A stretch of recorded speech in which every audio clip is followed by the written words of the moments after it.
कोणत्याही कडधान्याला भरपूर असे मोड आले तर त्याला भरपूर असे प्रोटीन्स आपल्याला मिळून जातात। कोणताही पदार्थ करताना भरपूर प्रोटीन्स मिळतात। पौष्टिक असा हा आपला पदार्थ बनला जातो। मूग, मटकी, हरभरा भरपूर असे मोड कोणत्याही सीझनमध्ये म्हणजे कडक थंडीमध्येही मोड भरपूर कसे आणायचे या व्हिडिओमध्ये मी सांगितलेलं आहे। कधी कधी काय होतं तर अर्ध्या मुगाला मोड येतात, मूग असेल मटकी असेल, आणि अर्धे मूग तसेच कडक राहतात। ते होऊ नये म्हणून पण या व्हिडिओमध्ये सांगितलेलं आहे।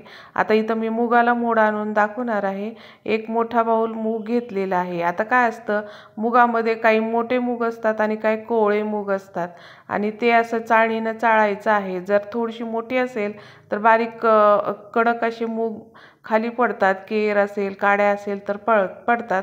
अशा मोठ्या चाळणीनं हे चाळून घ्यायचं आहे मूग मटकी असं, आणि छान बारीक बारीक माती असेल तेही पडली जाते। आता काय करायचे, काही त्याच्यामध्ये काड्या असेल तर ते काढून घ्यायचे आहेत, असतातच, कारण शेतामधले किंवा दुकानामधून असे थोडेफार घाण येतच असते।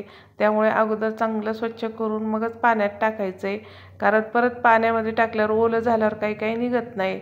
त्यामुळे निसून घ्यायचं सगळं असं हे, आणि चाळल्यानंतर असे बारीक बारीक छोटे छोटे मूग पडले जातात। आता आपल्याला हे दोनदा तीनदा छान धुवून घ्यायचं आहे, कारण दुकानामध्ये काही पावडर लावलेले असतात, त्याच्यामुळे पण धुतलं पाहिजे। आणि धुतल्यामुळे काही केर असेल त्याच्यामध्ये एखादी काडी राहिलेली असेल किंवा कोवळे मूग असतात ते पण वर अलगद तरंगून येतात, ते पण असे निघले जातात। भरपूर पाणी टाकून हे मूग धुवून घ्यायचे आहेत। असे बघा निसताना काही दिसत नाही आपल्याला, ते असे वर आलेले असतात, ते असं पाण्यावर तरंगतात, ते पण काढून घ्यायचे आहेत।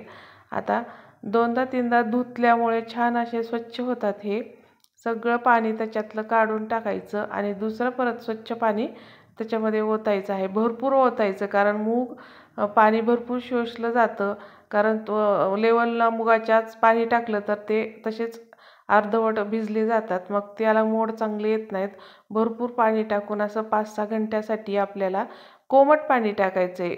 जे आपण भिजवण्यासाठी पाणी टाकतो ते थोडंसं कोमट टाकायचं आहे, आणि आपल्या खिडकीमध्ये थोडंसं बाहेर कुठं थोडंसं कोवळं ऊन असतं तिथं हे असंच ठेवून द्यायचं आहे, कारण जसं जसं ऊन लागेल तसं तसं ते गरम होतं आणि छान मुरले जातात हे मूग मटकी असेल किंवा हरभरा।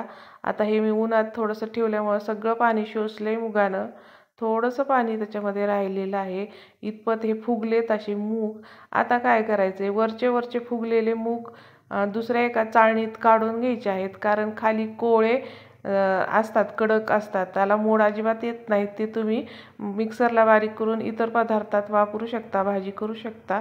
पण जे फुगलेले आहेत ते वरचे वर आलेले असतात ते असे निघले जातात, आणि खाली बघा तुम्ही खाली अशी कडक मूग राहतात, ते त्याला मोडच येत नाहीत। मग आपल्याला वाटतं की बाकीच्या मुगाला मोड आले तर याला कसे आले नाहीत, कारण ते कोवळे असतात कडक असतात, त्याला मोड अजिबात येत नाहीत। हे मूग बाजूला ठेवायचे, त्याच्यात मिक्स करायचे नाहीत, ते निघतात अलगद, खालीच राहतात, ते जड असतात आणि हलके फुगलेले वरचे निघलेले असतात। चाळणीमध्ये असं पूर्ण पाणी नितळून घ्यायचे, सगळं एकदा स्वच्छ धुवून पाणी पूर्ण नितळू द्यायचं, पाणी ठेवायचं नाही त्याच्यामुळे, नाहीतर मग त्याला आंबट कुजट असा वास येतो, त्यामुळे मग सडल्यासारखं होतात, त्यामुळे पाणी सगळं नितळू द्यायचे।